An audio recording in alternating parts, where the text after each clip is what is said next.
Gracias, Daniel, por la invitación a la Fundación Chile 21 y a la Friedrich Ebert Stiftung.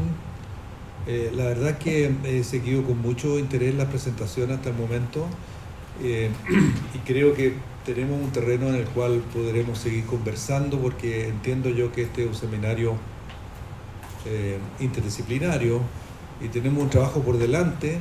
Hemos hasta el momento digamos, enfrentado el tema de la violencia desde distintas perspectivas. Me interesan especialmente porque yo soy, digamos, psiquiatra de profesión, por lo tanto soy clínico, pero también soy investigador en salud mental, y la salud mental son ciencias sociales aplicadas a la salud y a la salud mental, o sea, a los problemas psicológicos y psicopatológicos, diría yo, ¿no?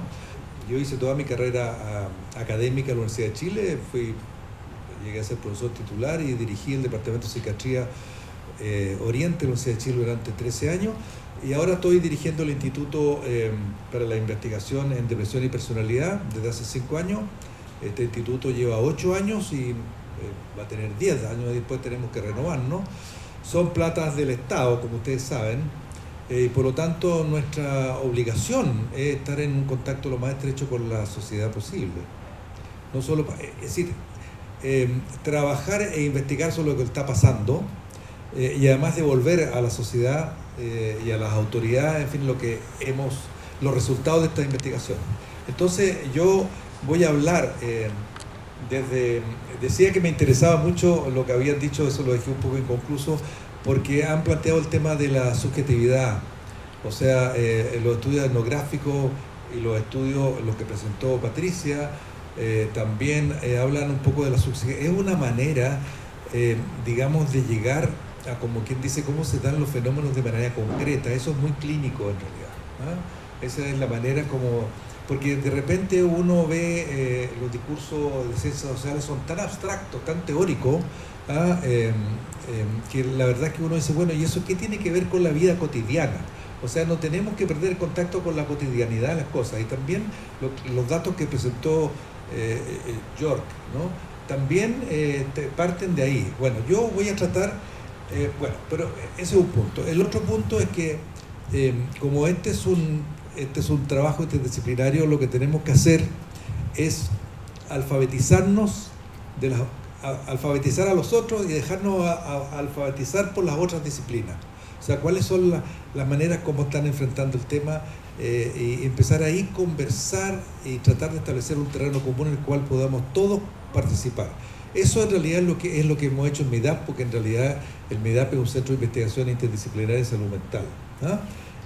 Y en eso tenemos, digamos, experiencia. Entonces yo voy a partir hablando un poco de qué nos ha enseñado la pandemia del COVID-19 sobre la relación entre salud y salud mental y sociedad. Porque obviamente la pandemia es un fenómeno social, ¿no? Después voy a dar algunas definiciones, todos hemos dado algunas definiciones. Voy a definir la violencia como un fenómeno complejo y qué significa eso. También haciendo la alusión a que los fenómenos mentales también son complejos y los fenómenos de salud mental también son complejos. Y ahí voy a hablar de los niveles de explicación y de la necesaria interacción entre los niveles de explicación que tenemos para explicar la violencia, como para explicar la relación entre salud y sociedad también, son los mismos. Después voy a hablar de qué nos ha enseñado el estallido social, porque el estallido social es decir, todo este conjunto, estallido social más pandemia, yo creo que ha producido cambios en todos nosotros a nivel individual y a nivel social y a nivel cultural, que todavía no nos percatamos en realidad cuál ha sido, no podemos magnificar el impacto. Ya. Y finalmente voy a hablar sobre nuestros propios hallazgos que son anteriores a la pandemia, sobre la importancia de la adversidad temprana. Ahí me voy a centrar, o sea, la violencia doméstica, especialmente en el impacto en los niños, y la salud mental. Y para terminar con un intento, en realidad, pero yo no voy a hablar mucho sobre eso ahora, un intento teórico de explicar este círculo vicioso entre salud mental y violencia. La siguiente. Bueno, ¿qué nos enseñó la pandemia? Y voy a hablar de una cosa que ustedes pueden entender como una cosa demasiado general, pero yo creo que es pertinente. Bueno, el virus, al principio todos pensábamos, yo creo que esto todos lo comparten, que el virus era un virus biológico, como todos los virus, un organismo, pero rápidamente nos dimos cuenta que el SARS-CoV-2 es un virus humano. ¿Por qué? Porque solo se transmitió y se transmite entre personas, por lo tanto sigue todas las leyes del intercambio entre personas. Entonces, todas las medidas que se hicieron tuvieron que ver con controlar el tráfico entre personas. Bueno, desde las mascarillas, todo eso es muy importante. De lo que percibimos, de lo que sentimos, de nuestros valores, de nuestro conocimiento. Y su virulencia, en realidad, depende de las condiciones socioeconómicas, culturales, de educación, de vivienda, etcétera, etcétera. Y eso fue absolutamente claro. Ustedes saben, entró por la ABC1, porque eran los que viajaban, y después por este tráfico que había en la ciudad, se expandió rápidamente a los sectores populares, y ahí la verdad que produjo un desastre, porque las condiciones sanitarias de esa población lo hacían muchísimo más vulnerable. Bueno, entonces también hemos aprendido que así como la enfermedad es un mal social, la salud también es un bien social.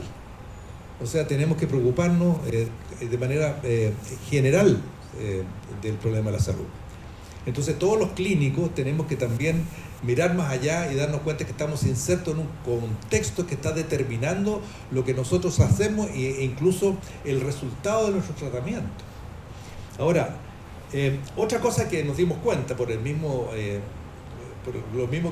dato que les dije, que la pandemia, se decía que el virus, ¿se acuerdan que se dijo el virus es democrático porque afecta a todos? No, señor, el virus no es democrático, o sea, no afecta a todos, porque nos dimos cuenta que vivimos en un océano enormemente desigual desde el punto de vista de salud, con un diferente acceso a la salud y una muy mala un diferente acceso a la educación de calidad.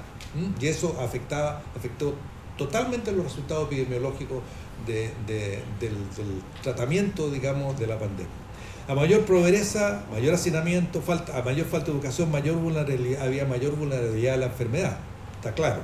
Entonces, a nivel personal también, te fijas, la salud y también la salud mental de una persona depende del contexto en que ella se desarrolló. Y de ahí viene esta consigna que en este momento se agita, digamos, en la OMS, pero en todos los países, que no hay salud sin salud mental. O sea, la salud mental y la salud física van de una mano. Ahora se habla de One Health, una salud. Para que haya salud tiene que haber salud física, salud mental y salud ambiental. Esa es otra cosa muy importante, porque estamos con un problema de cambio climático muy, muy importante.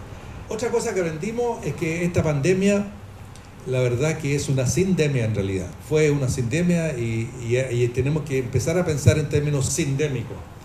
Porque esta pandemia nos mostró que lo que vimos fue una interacción de múltiples agentes causales, de condiciones sociales, pobreza, desigualdad, injusticia, conflicto social, desempleo, procesos ambientales, cambio climático, desastres socio-naturales, ecológicos, estados patológicos, las comorbilidades, digamos, las personas que venían ya con una historia de enfermedad, en realidad se enfermaron mucho más, ¿se fija? O sea, y tuvieron riesgo mortal de eso, ¿se fija? Y por lo tanto no hemos estado frente a un agente infeccioso que parasita nuestros cuerpos, como sería la idea coloquial que tenemos, sino que presenciamos una completa alteración del orden sanitario, económico y social. Al interactuar sinérgicamente, los múltiples factores sindémicos contribuyen a la etiología y a la persistencia de los problemas de salud mental, exacerbando las vulnerabilidades y reproduciendo disparidades en salud. De ahí está el círculo vicioso en estos términos, ¿te fijas? Y todo esto significa que debemos enfrentar más estrés. Y ahí volvemos al tema de las consultas, que lo que vemos es que estamos viviendo en una sociedad estresada, que todos estamos estresados. Y ustedes se fijan, este fue un meme, no sé cómo se llama, que salió muy tempranamente. Fíjate que ahí está la bandera argentina, yo no sé de eso, pero eso apareció en un diario americano. Y ustedes se fijan, el COVID-19, la primera, después viene la ola de la recesión, o sea, la crisis económica, pero detrás viene una enorme que se llama cambio climático. Debo introducir el concepto de trastornos comunes de la salud mental, porque siempre cuando hablamos de salud mental pensamos en esquizofrenia, en enfermedad bipolar, pero la mayor prevalencia, la mayor carga, el mayor gasto en salud viene de los trastornos comunes. O sea, los trastornos comunes son la consulta más prevalente en las consultas de los psicólogos y de los psiquiatras y de los del consultorio de atención primaria. O sea, y sabemos que estos trastornos comunes en todas las sociedades que han pasado por situaciones de conflicto, de trauma social, o sea natural o sea producido por humanos, digamos, revoluciones o guerras, eso está pasando obviamente en Ucrania. Los trastornos más frecuentes fueron los síntomas de angustia o de depresión, abuso de sustancias y de alcohol, reacciones a estrés postraumático, descompensación de enfermedades previas o enfermedades mentales previas y trastorno de personalidad. En Chile, y estas son cifras anteriores a la pandemia, el 23,2% de los años perdidos por discapacidad o muerte, que es un indicador que se llama AVISA, está determinado por condiciones neuropsiquiátricas. Es bastante alto, ¿no? La violencia doméstica y de género se ha detectado como un factor muy importante en niños y en mujeres, que es una de las poblaciones más vulnerables desde el punto de vista de salud mental. En Chile hay otro tema, la depresión tiene un 20% más de prevalencia que en el mundo. O sea, si en el mundo el promedio es del 5%, nosotros tenemos 6%. Son datos prepandémicos.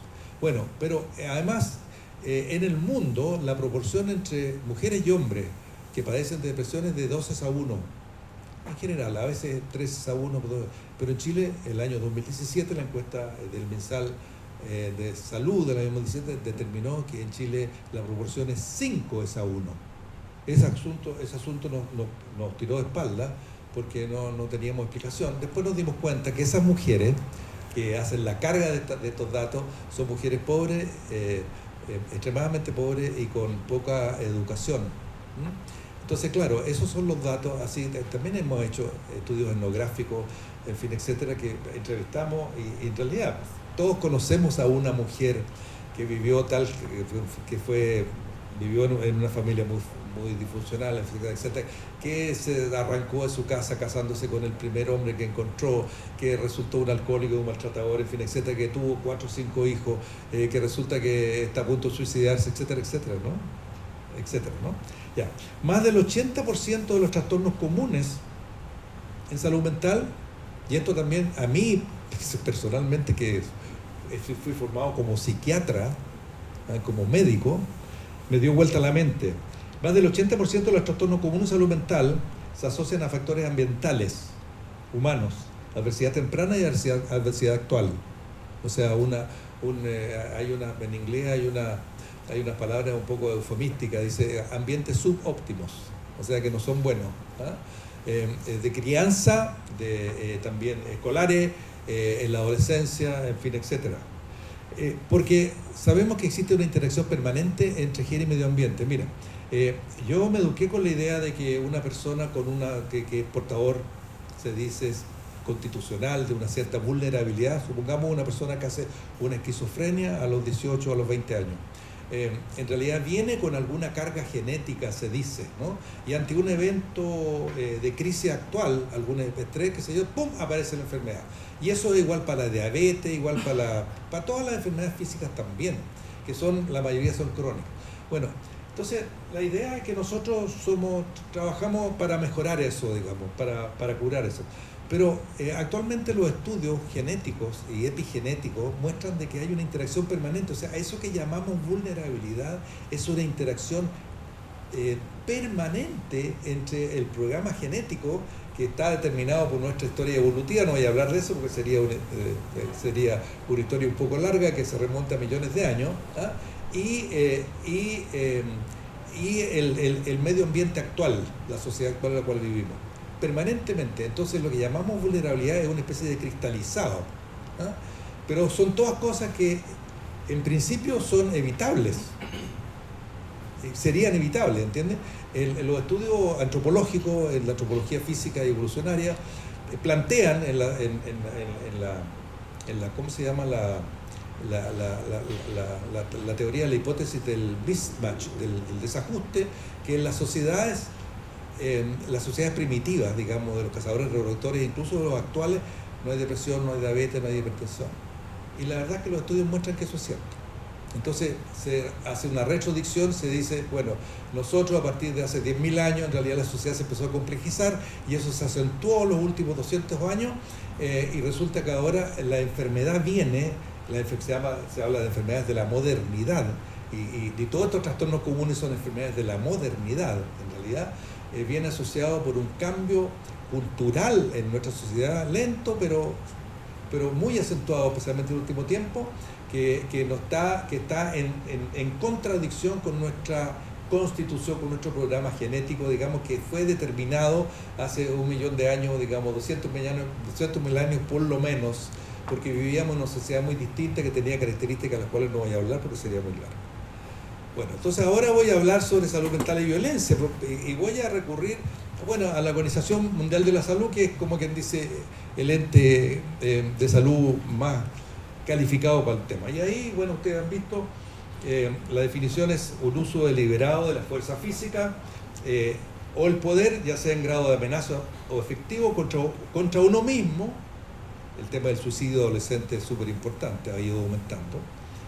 Otra persona o un grupo o comunidad que cause o tenga mucha probabilidad de causar lesiones, daños psicológicos, trastorno del desarrollo o privaciones. Y ahí hay un gráfico que saqué de internet, por supuesto hay un puño, que se supone que es un puño masculino, entonces podrán pensar sociedad patriarcal, que si hay una mujer resistiendo y hay un niño chico, porque lo que vemos nosotros es con más impacto etiológico, es la violencia contra la mujer y la violencia contra los niños pequeños. O sea, el tema de la violencia doméstica es súper importante, ¿no? ¿Qué es lo que dice la OMS en relación al tema de la violencia? Bueno, dice que, y esto es un informe del 2002, en este informe de antiguo, que la respuesta del sector de la salud a la violencia ha sido fundamentalmente reactiva y terapéutica, es lo que les decía. O sea, no nos damos cuenta de eso en realidad, de la importancia de la violencia en la causación de los trastornos que nosotros tenemos que curar. Entonces ahí viene todo el tema de la medicalización, que resulta que eso se considera un problema de salud, pero un sistema de salud no va a dar abasto nunca, porque yo he llegado a la conclusión que lo que el sistema de salud hace durante el día, la sociedad lo deshace durante la noche, ¿entienden? Ya. Entonces se tiende a fragmentar en áreas de interés y de competencia especiales. Por eso es que es muy importante este estudio interdisciplinario, para romper esa cosa y vayamos de una fragmentación a una integración interdisciplinaria. Por lo que es frecuente pasar por alto tanto la perspectiva general como las relaciones entre las distintas formas de violencia. No obstante, sabemos, se fija que la violencia es un fenómeno integral que tiene que abordar, es un fenómeno complejo que tiene que abordarse de manera integral y holística. Y aquí vuelvo nuevamente al tema de lo que hemos descubierto en salud, porque aquí nuevamente los temas de salud, la depresión, como el ejemplo que es lo que nosotros estudiamos de manera más focalizada, es una patología compleja. ¿Y qué entendemos por patología compleja? Bueno, estamos frente a una patología compleja y en este momento prácticamente todas las patologías médicas, tanto de salud física como mental, son patologías complejas. Es una combinación de factores clínicos, diagnósticos.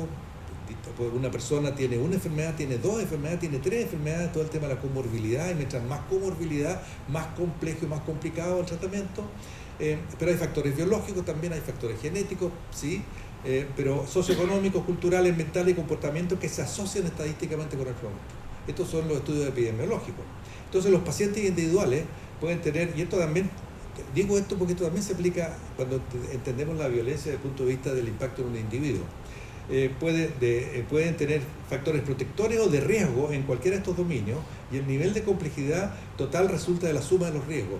Esto es importante, los factores protectores, porque resulta que nosotros también podemos determinar cuáles son los factores protectores. Por ejemplo, en estos muchachos que tú investigaste, y en esta carrera criminal, cuáles son y por qué algunos no hacen esa carrera. Eso es importante a la hora de las políticas públicas, porque podemos maximizar estos factores de protección.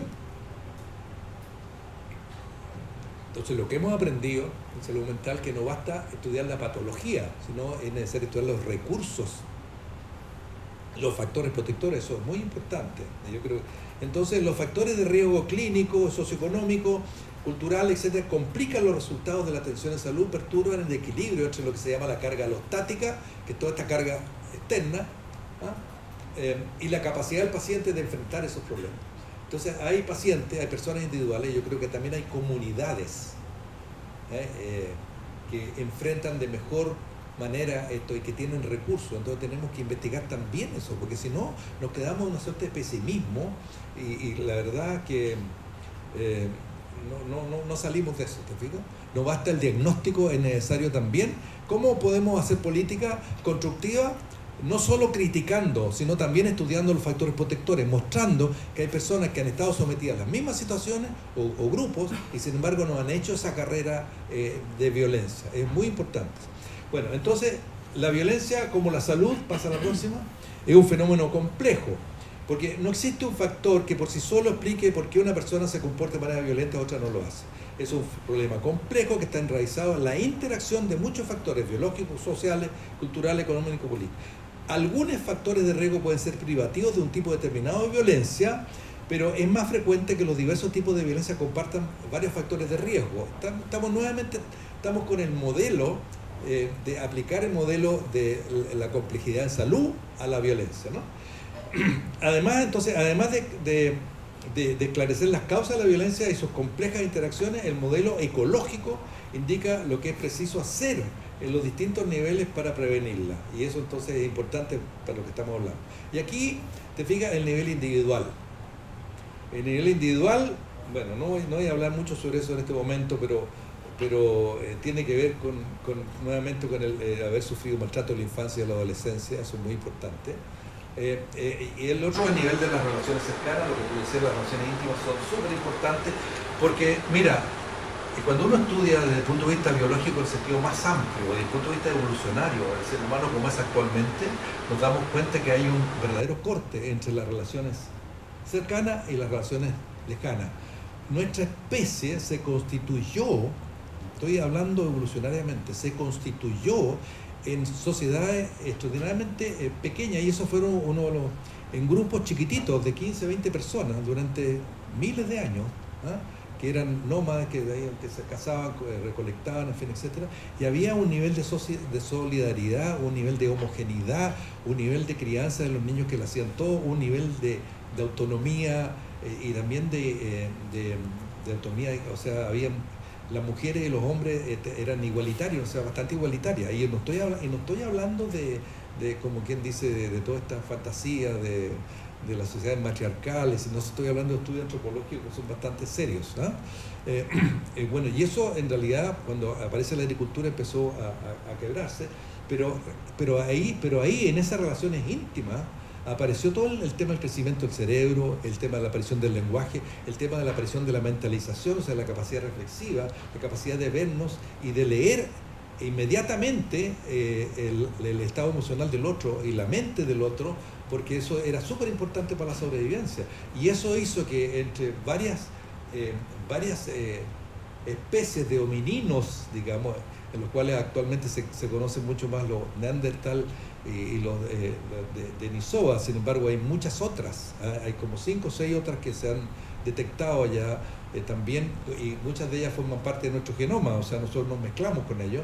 Bueno, nosotros, el Sapiens, fuimos los únicos sobrevivientes, y fuimos los sobrevivientes gracias a esto que les digo, que resulta que hubo un enorme desarrollo de las relaciones cercanas. Así que es súper importante trabajar, todos los estudios no pueden dejar de estudiar la violencia también para poder actuar, porque es ahí donde vamos a actuar.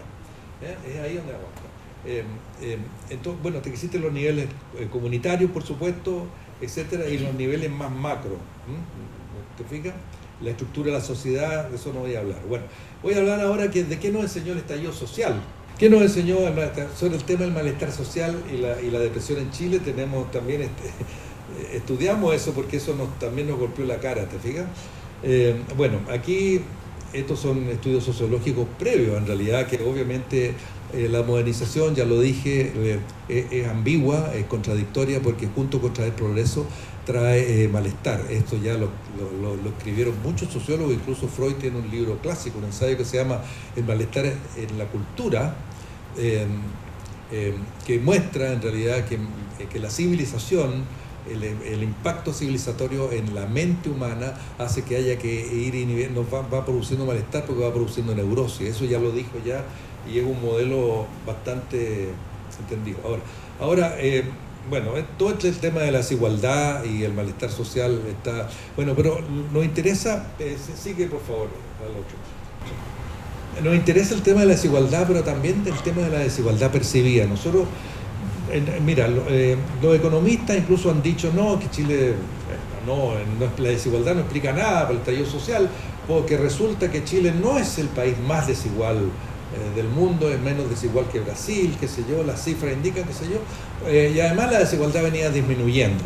Entonces tuvimos un seminario, me acuerdo que invitamos a Rodrigo Valdés como un economista para esto, y yo le dije, oye Rodrigo, piensa, los economistas piensan en los indicadores macroeconómicos del PIB y el índice Gini, qué sé yo, pero estoy hablando de la desigualdad percibida, porque la acción humana parte de lo que nosotros percibimos, o sea, el tema de la subjetividad, no parte de, digamos, de datos macroeconómicos. Entonces, si hay molestia, es porque la gente percibe que se siente molesta, entonces tenemos que tomar eso en serio y investigar por qué. Entonces, tú podrás ir a tratar de convencerlo de que no pueden molestarse. Bueno, eso pasó, pues. Recuerden ustedes que hubo unos ministros que le dijo, bueno, pero ¿para qué se van a tener que levantar más temprano? Eso era una inconsciencia total de lo que la gente estaba percibiendo. Este malestar ha sido medicalizado. ¿Ah? Ustedes vieron, fíjate, este era un grafiti. Esta es la rabia contenida que intentaron callar con fluoxetina. Yo les estoy hablando, ustedes entenderán la relación con la violencia, pero resulta que esta es la rabia. Las mujeres el 8 del año siguiente, claro, el del 8 de marzo, aguántate Piñera, se nos acabó la sertralina. ¿Recuerdan un enorme letrero? O sea, ahí que es lo que la calle entendió, esto que no sé qué significa la calle, pero se habla de eso. La calle entendió la relación directa que existe entre salud mental y malestar social. ¿Ah? Cuando dicen, no era depresión, era capitalismo, ¿qué quieren decir con eso? Pero el tema es que ¿puede el sector salud hacerse cargo de las consecuencias de estos problemas sociales? Yo creo que no, yo creo que está quebrado inevitablemente por la razón que les dije. Bueno, y aquí yo quiero ahora concentrarme brevemente en un estudio que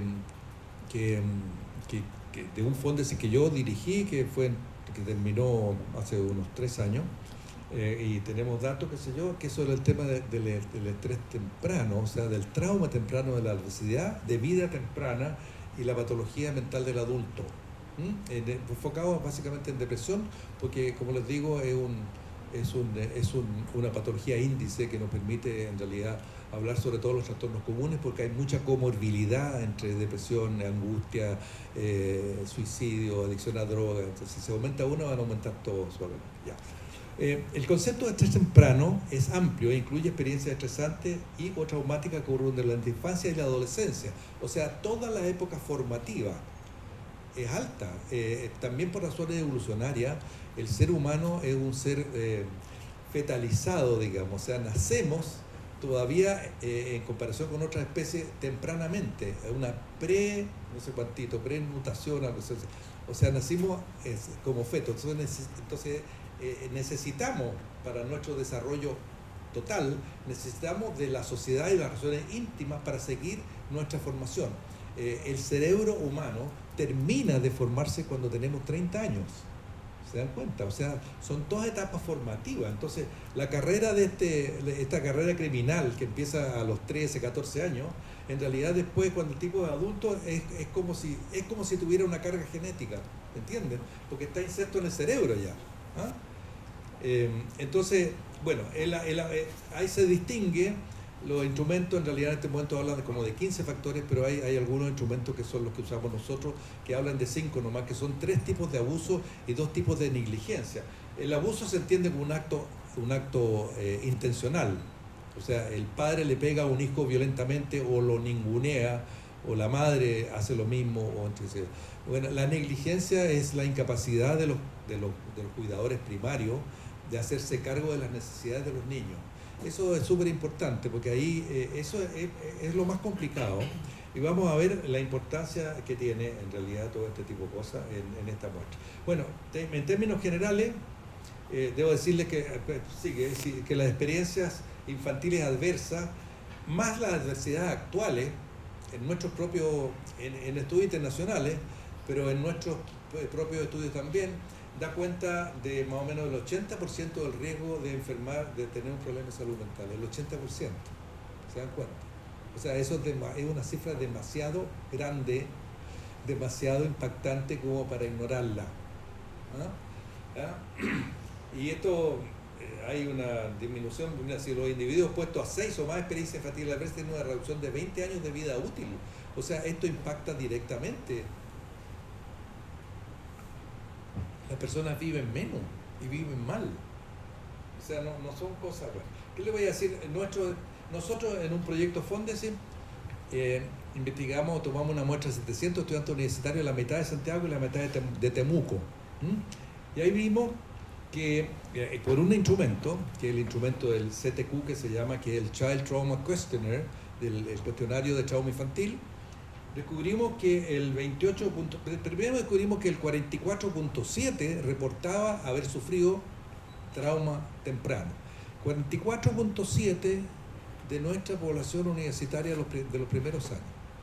O sea, casi la mitad de nuestros estudiantes universitarios que ingresan han sido personas que han sido tratados con violencia en su educación temprana. La Universidad de Chile, Medicina, y Facultad de Ciencias Sociales de la UFRO, les cuento a ustedes ya. Qué sé yo, bueno, la élite, gente de la élite. Eso a mí me impactó mucho. Bueno, y de esos, el trauma emocional, o sea, el abuso emocional fue más importante. Eso es bien importante porque en todo el mundo es así. O sea, el tema, nuevamente estamos aquí en el tema de la relación cercana. O sea, es mucho más fácil de hablar de la violencia física, pero resulta que la violencia psicológica es mucho más importante. O sea, cómo te trato a ti. Todo este tema que el PNUD, ustedes desiguales en ese informe PNUD hablaba de la violencia en la calle, la violencia, la falta de respeto, incluso en la falta de respeto, cómo se trata a los clientes en el sistema, o sea, la gente que consulta en los consultorios, o la administración pública, que no sabe tratar a la gente, que lo tratan pésimo, ¿no? Que uno llega como consultante y te agreden. Bueno, todo eso, el abuso emocional, tenemos una cultura de abuso emocional. Eso, como les digo, igual en todas partes. Bueno, pero eso es en estudiar. Esta es una población no clínica, ¿no? No clínica. O sea, no están enfermos, son consultantes. Pero resulta que en esa misma población aplicamos un instrumento de sintomatología depresiva, que no es depresión probablemente tal, pero son síntomas depresivos. Esas personas pueden no estar enfermas de depresión, pero tienen síntomas que si se persisten y que si se acentúan van a hacer una depresión. Bueno, encontramos que el 28.1% de la población universitaria que investigamos tenía sintomatología depresiva. En la población general es el 16%. Por lo tanto, y estas son cifras iguales en todo el mundo. Estas son cifras de antes de la pandemia. Bueno, el tema es que la asociación entre el puntaje promedio del instrumento que mide depresión y el abuso emocional en la infancia, y resultó que había una línea así. Lo cual, ¿qué significa eso? Significa que a mayor sintomatología depresiva, mayor es el trauma referido de esa persona. O sea, ahí hay una relación. Esta es una correlación, sin embargo, estudios. Eso. ¿Te fijas? Ahí está. Tengo una relación prácticamente lineal. Bueno, confirmamos también una cosa que que no empezó. Entonces, bueno, pero esto, sigue la siguiente. Pero esto, si ustedes se fijan, la relación, pero si nosotros tomamos una población consultante, por ejemplo, pacientes bipolares, sigue, la otra sigue, ahí vemos que el 75.7% reporta trauma infantil. Los médicos psiquiatras nunca preguntan por esto, cómo fue su vida. El estudiante que se doctoró con este estudio dirige, es un médico ya formado, dirige una unidad de trastornos de bipolaridad en Valparaíso. Y él dijo, a mí nunca me enseñaron. Y él empezó a preguntarle a los pacientes y encontró que consultaban, y esto es una muestra de 100 pacientes, y se encontró con un mundo entero, en realidad, y dijo, bueno, es lo primero que tenemos que hacer, es escuchar a los pacientes, y hablando sobre su experiencia de vida, de la violencia que habían sufrido. Y en ellos, fíjate, la violencia sexual era la más importante, sin embargo, también la violencia emocional era importante. Y nosotros tomamos aquí, pasa la siguiente, una investigación alemana que aplicó los mismos instrumentos con pacientes depresivos crónicos que son refractarios al tratamiento medicamentoso en terapia psicoanalítica, un estudio alemán, con 367 pacientes en tratamiento. Bueno, ahí subió prácticamente un 80%. O sea, de acuerdo a esto, lo que podemos decir, y pasa a la próxima posición, que mientras más severa es la obesidad temprana, más compleja y severa la psicopatología del adulto. ¿Te fijas? Ese es el panorama que tenemos actualmente. Porque lo que pasa es que las enfermedades tienen una edad de inicio más temprano y tienen un curso mucho más difícil de tratar. Incluso los pacientes bipolares que han tenido obesidad temprana son resistentes, esto es muy interesante, porque son resistentes al tratamiento del litio, que es un tratamiento de elección. Y el tratamiento del litio actúa en los canales del calcio, no sé qué cosa, una cosa súper biológica. Sin embargo, las personas que tuvieron trauma, resulta que el cambio, el impacto biológico del trauma hace que sean refractarios al tratamiento biológico. Se dan cuenta de que no existe esta separación entre cuerpo y mente. Bueno, eso es lo que quiero decirle. Te fijas que vivimos en muchas dicotomías. Ya. Mira, esta es una encuesta oficial, toda esta encuesta del Ministerio de Desarrollo Social, la encuesta de primera infancia, la tercera ola del 2017, que se entrevistaron a 17.000 jefas o jefes de hogar.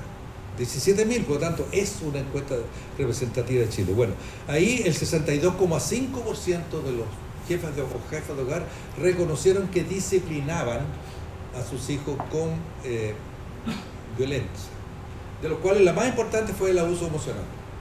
¿Se fija? Pero que también el abuso físico fue menor.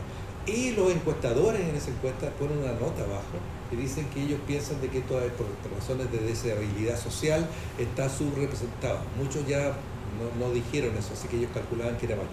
Bueno, la salud mental describe el impacto patógeno del uso emocional en la infancia y la adolescencia. La sociología lo que ha descrito es la falta de respeto, la falta de respeto a la dignidad y de los derechos, las oportunidades de realización personal, de soledad y aislamiento. Podemos decir que ese es el equivalente al abuso emocional a nivel social.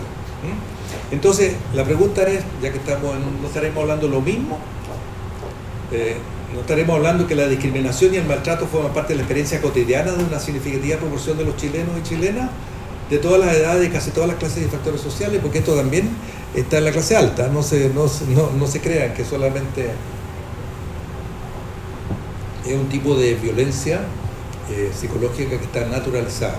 Bueno, este es un gráfico que descubrí en Twitter, me lo mandó un colega, un investigador de media que está en Exeter, haciendo un postdoc allá, que es sociólogo, Cristian Montenegro, me mandó eso. Y lo encontré súper adecuado para mostrárselo aquí. ¿Te fijas? O sea, tiene que ver con salud. Si queremos enfrentar el problema de salud mental, necesitamos excavar mucho más profundamente. O sea, en primera línea, ¿qué es lo que hay? En primera línea lo que hay es que está el modelo médico, digamos, te fijas, la medicalización, que está el tema del diagnóstico. También hemos llegado a hablar sobre el tema del individualismo, qué sé yo, etcétera. Sí, pero resulta que mira lo que está abajo, ¿te fijas? Y lo primero que aparece es la violencia, la discriminación, la inigualdad, todos estos temas que tienen que ver con lo mismo, ¿entiendes? O sea, ¿Te fijas? Entonces ahí el tema es que nosotros, personas que especialistas en salud mental, tenemos que hablar con los políticos y establecer, entrar al diálogo político y entrar al tema de las políticas públicas. En eso estamos, pero obviamente no es muy esperanzador en realidad el diálogo porque no hemos tenido demasiado eco, pero resulta que tenemos que todos empezar a funcionar en esa onda. Así que a la próxima, por favor. Ahora acuñamos esta frase a propósito de esto, que en realidad una manera de entender el estallido social fue que la violencia doméstica se tomó en la calle. O sea, dado la alarmante falta de cohesión social, el alto nivel de conflictividad, la creciente desconfianza en las instituciones, las percepciones compartidas de vulnerabilidad e inequidad hicieron posible que la violencia que existió aquí de mucho tiempo y que fue creciendo en realidad, pero que estaba dentro de la barrera doméstica, por así decirlo, escondida, invisibilizada, precisamente rompió esa barrera y arrasó con edificios, con templos, con museos y con otros símbolos y todos los símbolos de la identidad nacional. Es una manera de entenderlo en realidad desde nuestra perspectiva. Entonces, y aquí este es el último, en realidad ustedes ven que existe un círculo vicioso, el círculo vicioso entre violencia y salud mental, porque la cultura de la violencia en la educación y en el trato hacia nuestros menores es quizás el mayor problema de salud mental que enfrentamos en el país, creo yo. Y esto lo digo porque podemos hacer políticas públicas dirigidas a esa población, ¿te fijáis? O sea, tenemos que la prevención, digamos, desde la cuna, y la prevención de la violencia familiar aparece como una prioridad. Hay que enfocarse en eso, ¿te fijáis? Han habido programas que han sido exitosos, pero son muy chiquititos. Entonces, la pregunta que nos surgía, ¿cuántos de estos jóvenes directamente involucrados en la violencia callejera son hijos abandonados y maltratados por sus padres y por la sociedad? Y no les voy a hablar de la investigación que hizo la PDI en el Sename, que la verdad es que es para llorar, porque la verdad es que prácticamente todos los niños que habían sido entregados, que habían sido abandonados por familias disfuncionales y habían sido entregados al Estado, al Sename, fueron maltratados en el Sename, fueron retraumatizados. Esa es por eso Sename cambió de nombre, se anduvo como medio disolviendo, y estamos trabajando ahora con Vivir Mejor, que se llama, nos ganamos una licitación para capacitar a monitores para prevención de suicidio. Entonces, la idea es que cuando prima una educación violenta, especialmente en un contexto de pobreza y desamparo social, se deteriora la capacidad para regular las emociones propias y de poder integrarlas al pensamiento racional. Por lo tanto, no se puede dialogar. Y la única manera, entonces, de dialogar es a través de la violencia. O sea, se empieza a imponer un lenguaje corporal. Y eso está totalmente probado en la psicopatología del desarrollo.